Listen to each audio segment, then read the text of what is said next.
Evening. I'm saying 3 or 4 times because it really is a good A evening. good evening. Yes, it is. We're here. I'm Odie Hawkins. Zola I'm Zola Salena-Hawkins. Selena-Hawkins, and this is my libation. And this is my libation. So I got a nice juice in here. I got some hot cinnamon. Okay. And We want to do this kind of thing because it's hot and you should stay dehydrated. People say water, water, water. And it has its place. And I love water. Right. So get you some libation and maybe a snack. Not a fat snack, but maybe a fruit snack. That's good. That's a good piece of advice. Okay, continuing with our venture through black, white, and brown on the blue line, and through some other very pleasant matters that we had happen yesterday. Right. I'd rather start with yesterday first. Yesterday, please. First. Where you would never know where we were. For the last 43 years, they've had something going on. 46. 43. Oh, 43. I thought it was 46, 43. No, this is an old one. It's 2023. Well, you know what they did? Okay. They said that's on the old thing. It's 46. Okay. Okay. Well, yeah. Well, anyway, or we tend to keep them all. Okay, but here this March 15th. March. It's all March 19th. Okay, so it was reboot. It was. Well, wait a minute. The 46th annual. You picked up one from the 4th. Oh, I see. Right, because you're cleaning up your desk. Yeah. Okay. No. Solar. No. Okay, you're right. I see 23.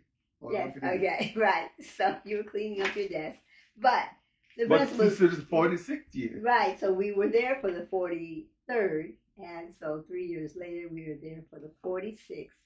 Well, we should explain what we were there for. We were at something called the Vintage Book Paperback Collectors Show and Sale. Mm-hmm. This was established by a guy named Tom Lesser 46 years ago. Wow. Yes. 46 years ago. Mm-hmm. And we haven't been available for all 46 of those years. Right.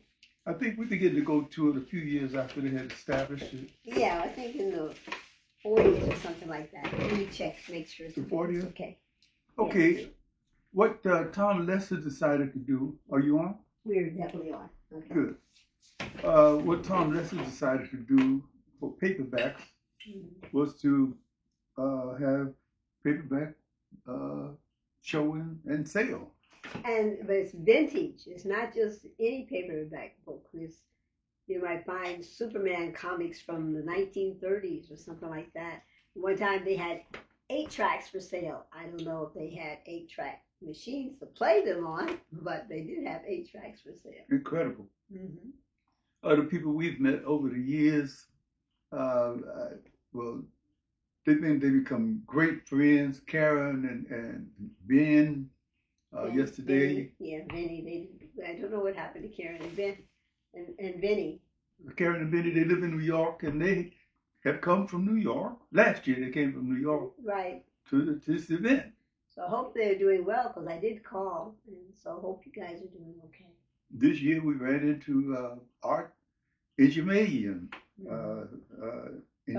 sorry. Right, from Hawaii. From Hawaii. Right, he came with these 4 books that needed to be signed. Actually, 6. Original, 6 books, okay, that needed to be signed. And he lives in Hawaii. Very, very interesting guy. We had a 45-minute conversation, which took up most of the time. I was supposed to be signing books, but I made the I had the pleasant pleasure to sell about 12 or 15 books to Tom Lesser for somebody else. I don't know who else, but it's not my business. The books were bought. These are old paperbacks, previously published paperbacks. As a paperback author, I have 38 books in print, and about 17 of them would qualify for being called vintage. Right. I'm formerly from Holloway House. Yeah, I'm from Holloway House. Mm-hmm. Wonderful event. I mean, cordial people. And Wade Swinson, he came with us. And with his camera. With his camera, he did some video for us, which appreciated. I did a little myself, but he was the main videographer. And it was a really wonderful event. And Michael, he won the raffle that we had, and it was really, really good. When you come in, how many times over the last 2 years, let's say over the last 5 years, have you had the opportunity to be in a large room, in an auditorium actually, with maybe 800, 1,000 people at the peak, right. Circulating, and every last one of them were intensely interested in books. Yes. That were old. Yes. Definitely. Old books. And records, CDs, video, cassettes. It was fascinating. The surprising thing to me is that some of the people were not so old. This is true. Yeah, they had some, young people who had decided that they'd like to know maybe, I guess, what their elders have been looking at or reading. Well, let's get to something present, like black, white, and brown on the blue line. Okay, let's bring us up to date on this. Yes. As you know, we've been reading sections of the book Monday by Monday because we are about to have a more symphonic reading. Right, a bigger and better surprise. Exactly. I won't disclose what it is all now, but we formed something called the Ancestral Meridians Ensemble. And these are people, including Zola, who decided to have readings with musical interludes. We went to an event. It wasn't even an event. It was just it was Black History Month celebration. Okay. And a quartet was there playing excerpts from some of William Grant Still's work, who was black. I'm getting ahead of him. He was a black musician who did symphonic works that not very many people are familiar with. Right. And it was inner city youth orchestra teachers from that group that were playing. It was a wonderful thing. 2 violins, a viola, and Viola. That sounds like somebody I know. Yeah, and a cello. And cello. The way they did it, which is the way we are going to do it, will be to have music as a prelude, readings from black, white, and brown on the blue line, and then have musical interludes. So we will give you an advance notice of what the stuff is about, how it'll be read somewhat. Right now, I'm going to start with where we stopped. We stopped on page 34. Page 34. So if you order your book on Amazon or through Author House, you can read it. Read right along with us, right. Each one of these stories, well, actually vignettes, I'm calling them. Each one of these stories is about an event that happens on the train. And this one goes from page 34 to page 48. Oh. So let's get at it. Okay. You know what we could do? I like you. Why don't you take the female? We haven't planned this out, but this might be interesting. Well, we'll see. Why don't you play Darrilyn? Why don't you play the woman who's selling the passing out tickets? I mean, passing out cards as an astrologist. Okay. Whenever she comes up. All right. But you want to do the narration? I'll do the narration, and I'll do whatever the men come in. Okay. And let's see how it works. All right. It's called Siren on the Metro bus. This is transferred. If you ride the Blue Line, there are points of intersection where you get off the train and you can take a bus going with you. I think it's now called the A line, but A train. But even on a crowded bus, it would have been very hard to ignore Darrilyn. It had something to do with the warm aura that seemed to halo her graceful movements. She was not tall, but she seemed to be. She was not classically beautiful by anyone's standards, but she was gorgeously seductive. Her appeal was interdenominational, international, holistic. The Asian saw her as an Asian. The African American saw her as black. The Latinos saw her as one of them, and the whites took her at face value. Her basic appeal was to men, but there was also a number of women who found themselves orbiting in her atmosphere. Darrilyn rode the Wilshire bus east and west at least twice a day, a complete boomerang. Perhaps she was going somewhere, maybe she wasn't. She was definitely leaving a string of illusioned men and women in her wake. She had an artless technique that was constructed by having eye-to-eye contact with someone she had chosen. But she could also carry off the same business with a swannish turn of her head, or by channeling charged emotions into the languid movement of a flexible wrist, or even into a heavenly blessed smile. She carried business cards that identified her as a professional astrologer. See the stars with Darrilyn. And from time to time, she placed one of her cards in the hands of a prospective client. A number of men who were pleasantly surprised by her card, a few were honestly bewildered, but no one was ever known to refuse to accept her offering.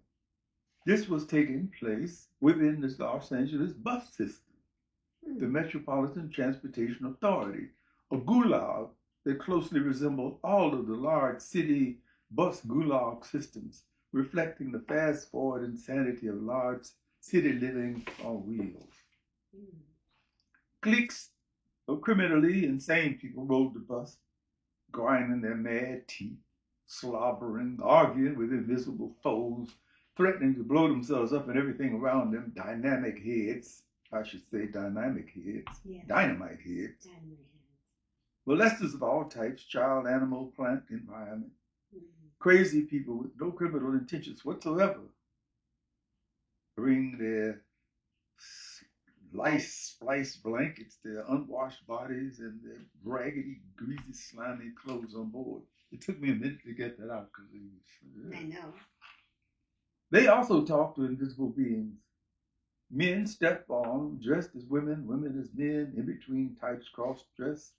People sit in configured seats, nursing grudges from past centuries. People sit next to each other, weeping from internal pains that have become exquisite. Old people think thoughts of times and places that are as distant and foreign as the moon. Young people speak and act in ways that are so incomprehensible to the old people that they blot them out of their conscious minds.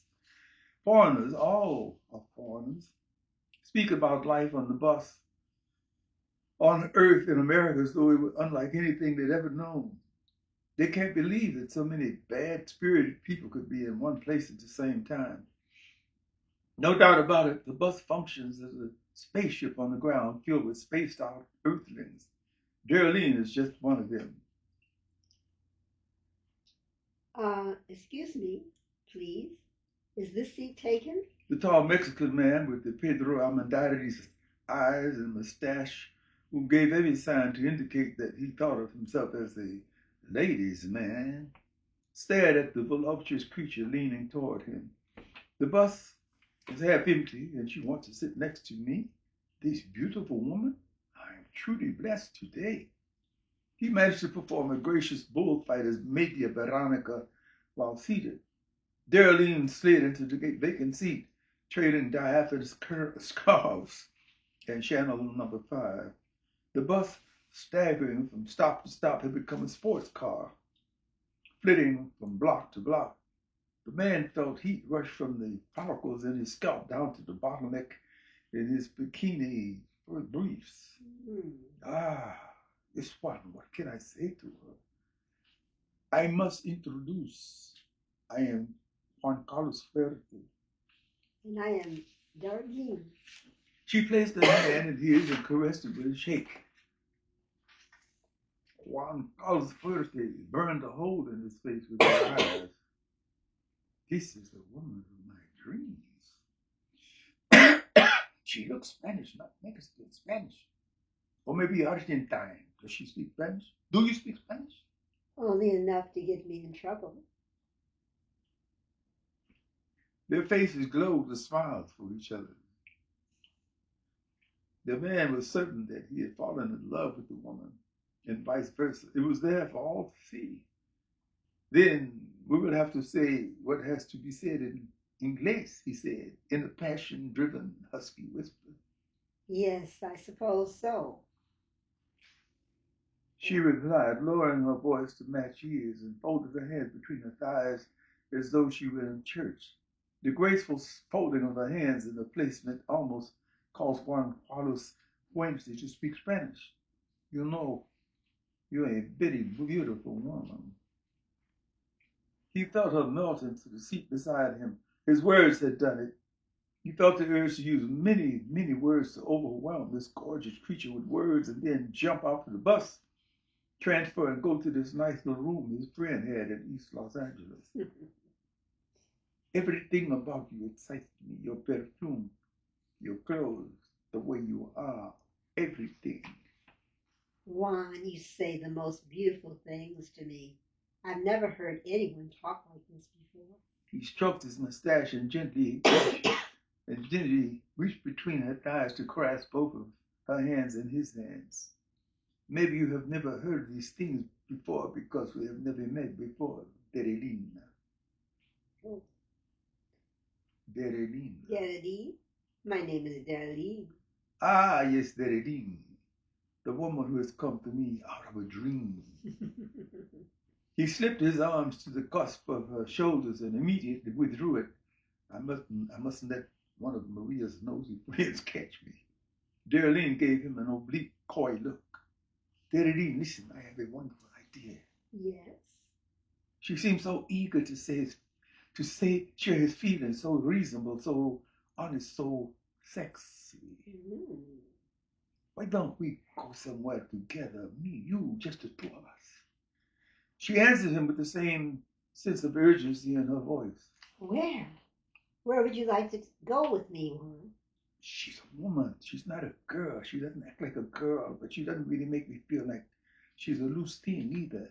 I'll take a chance. I'll speak my mind. I was thinking we could go to this place. It's like a friend's house, you know? It's not too far from here.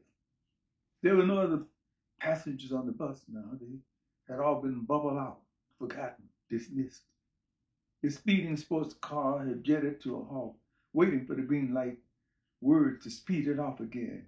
Darrilyn gently pulled her hands out of Juan's smoky clutches. Juan, as much as I would like to go, I can't go with you. He held himself to check for a full beat, listening for beautiful. It never came. Because it never came, she simply stopped it. I can't go with you. May I ask why? He asked and wedged himself closer to her. She turned toward him with a bright, feverish look in her eyes. I'm a professional astrologer. Juan cocked his head to one side, deeply interested in whatever this fascinating woman had to say. But what did astrology have to do with what he was suggesting? A professional astrologer, eh? Yes. 15 minutes later, he felt he had some idea what a professional astrologer was and what they're responsible for doing. So, you see, that's why I can't go with you. Here is my card. Please call me. I may have some important information for you. Darrilyn stood quickly, sprinkled a little wave goodbye, and popped out of the exit doors like an exploding jack-in-the-box. Juan Carlos Fuerte, frustrated, Lothario, stared at the plain white card. The name Darrilyn was printed in bold blackface, her title, professional astrologer, and a telephone number. He looked out of the window to catch a last glimpse of the enchanting creature he had just met, but she was nowhere to be seen. The man could have been anyone of thousands of gray-haired, gray-bearded, middle-aged African-American men who were forced to take the bus to wherever they were going that morning. It was more than obvious from the subconsciously developed frown on his nut brown face. Yeah, he was pissed off. He was pissed at his prostate, the amount of sleep he was losing every night being forced to piss. He was pissed with his colon and the need to have it examined once a year. He was pissed at the idea of needing glasses to read the small print, at the heartburn he suffered from, at the stiffness in his joints, and the consortium of pills he had to take for various regular ailments. But above all, he was pissed because he couldn't flirt with young women anymore. They seemed to be so amused rather than attracted to his eye winks, his macho posturing, and his baritone inquiries. And when the young ladies that he had an eye for were not amused, they seemed to be terrified. Poor guy. He had come to the conclusion most of the women who rode the bus under 30 had probably been molested by an older man. He was pissed off about that, about the lousy vibe these other dirty old men had released in generations of nubile females. He had some of these things on his mind, including concerns about his bills, when Darrilyn winked at him from across the aisle. Maybe there's something in her eye. No, that's not it. She's winking at me. Myron Smith took a deep breath and turned to see if he could catch the reflection in the bus window of the young woman who looked at him. Yes, he could see her in the mirror window. He studied the reflection for a few beats. Fine young woman, one of those multicolored women, and she's definitely checking me out. The woman sharing Darrilyn's seat stood, swayed with the bus lurching to a stop, and stumbled to the exit. Myron hesitated for a beat or two before he slid into the empty seat beside Darrilyn. They exchanged warm, opaque smiles.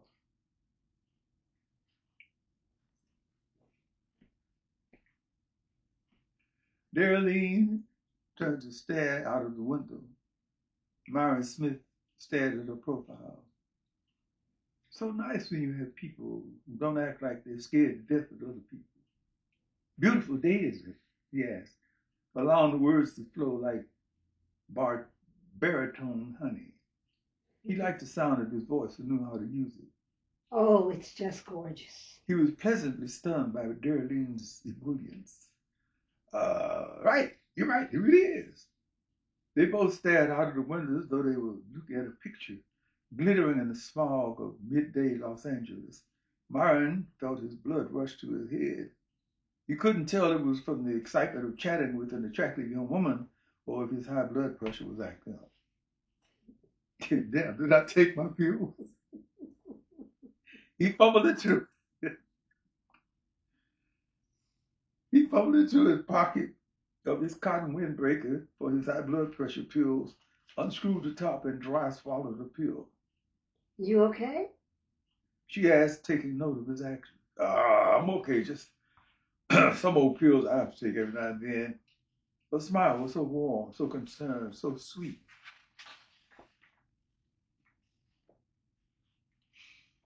Isn't that wonderful that all we have to do is take a pill every now and then to stay well? Oh, incidentally, I'm Darrilyn. He was pleased with the firm grip of her handshake. He hated to shake hands with women, especially the ones who touched hands as though they were handling 5-day-old fish. And I'm Myron Smith. So where are you going on this gorgeous day? Where? Oh, just anywhere. I just want to drift, to go with the flow. Well, why don't you have a cup, an espresso with me? I'd love to. Myron felt like hugging Darrilyn, but resisted the urge. She would think I'm just another dirty old man. And the VA appointment, what the hell, I'll reschedule. Ain't nothing for me to do but stay black and die. May as well have a little fun in my life before I go out. The Gourmet Coffee House was a place that he would never have gone by himself. A student hangout south of the university, filled with students pontificating, staring at their laptops, watching, acting romantic, being young. How do you know about this place? Oh, I come here all the time. He swallowed hard, checking out the coffee prices. Damn. What the hell do they put in this stuff anyway? Oh, well, there goes my beer money for this month. Byron, we can go Dutch on this. Geraldine, I invited you for coffee. This is my treat now. Order what you like. He thought he'd detect the smart looks peeking at them from behind a couple of the bearded faces. Probably think I'm a sugar daddy, huh? He smiled at the idea. What kind of sugar could this daddy come up with on a fixed income? Mm-hmm. They ordered espresso double for him, cafe latte for her. They began to talk as though they were old friends who happened to run into each other on the bus. Myron Smith stared at Darrilyn as she spoke, focusing on the ideas that she spilled out at him. I'm a professional astrologer. Oh, you spend a lot of time stargazing, huh? No, that's an astronomer. I'm an astrologer. Oh, I see, said the blind man. He loved the expression that brightened her face as she quickly realized what he'd said. That's pretty witty, Mr. Smith. Pretty witty. Please, call me Myron. She squeezed his form with real affection, boosting his ego yay high. He couldn't think of anything else to say to her. What words could he use to tell her that he loved her, that he had felt love for her the moment he saw how to say? Please, Byron, don't say anything. He was startled by her intuitive reading. Yes, this is that special one I've been looking for since Mabel's death. Darrilyn stood and indicated with a gesture she was off to the ladies' room. He nodded pleasantly and watched her stride away from their table.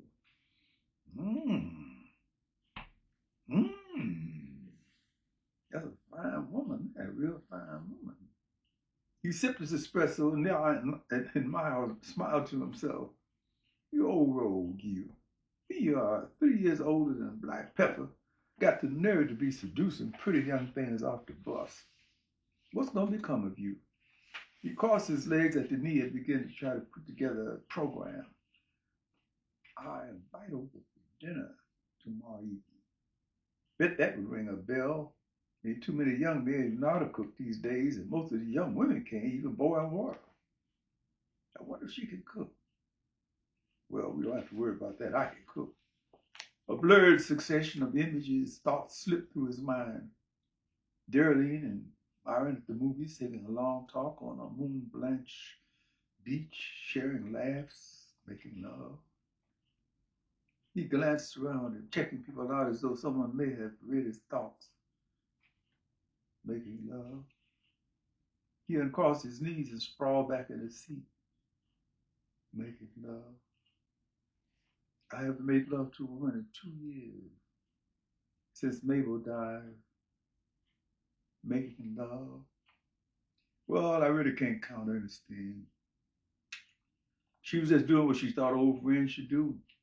Helping me get past my griefs, I guess you could say. He did a surreptitious tummy tuck with his left hand. She doesn't seem to mind his age. Some women are like that. They're able to see past the superficial stuff. What's age got to do with the emotional involvement anyway? Are you Smith? Huh? Are you Smith? I'm Smith. Is somebody else talking? Yeah. Right. He felt a bit awkward about being caught daydreaming by their waitress. She'll probably think I'm senile or something. Yeah, I'm Smith. The waitress handed him a small, square sheet of paper folded neatly in half and strolled off to attend another table.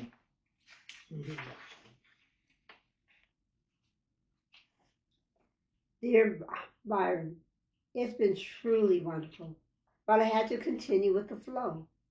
Please call me sometime. Universally yours, Darrilyn. He turned a piece of paper over frantically, looking for a telephone number. She hadn't written one. Myron Smith settled back in his seat and stared at the people rushing past the picture window of the gourmet coffee house, trying to center his shattered feelings. A few moments later, after putting it all into perspective that he felt he could be comfortable with, he signaled to the waitress for the check. And she says, waitress says,